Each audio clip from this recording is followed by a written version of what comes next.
O'Hare. Right now, we're just at 5. Waukegan at 5, Aurora 4 degrees, 7 for Joliet, Midway, and Peru. It is just a touch milder, Gary and Kankakee, but only at 10 degrees each. And then we take a look at the wind chill, which just makes it feel that much worse. 10 below Midway, 11 below O'Hare, 12 below Aurora. More details on when we'll finally see a warm-up. It is in the future coming up.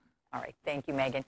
Well, in cold like this, it's really not safe to be outside for any length of time. Yet we're probably hoping to reach 10, 11 today. It's just going to be average, but when the wind is taken into account, it just feels that much worse. 8 below for your wind chill factor Midway, 10 below O'Hare, 15 below Aurora, 13 below for DeKalb. And you get over to Northwest Indiana, it's a little bit better. In Gary at 3 below, but still sub-zero in every location, even at this hour. Looking at the radar picture, a little pocket of snow on off towards parts of Michigan and down south of Indianapolis, also down to St. Louis and stretching to Louisville, Kentucky. But for us, ridge of high pressure is in place. This ridge, however, is a polar high, so we definitely have the cold air mass still penetrating Chicagoland. It's going to be that way again tonight into tomorrow morning before eventually things begin to moderate tomorrow, and that's when we'll finally start to see just a little bit of a warm-up, and then it really commences in earnest on Friday, as we should get back up into the 20s, and then from there, it continues to go up, and that's the good news, because we've been dealing with temperatures below average now for an extended period of time, but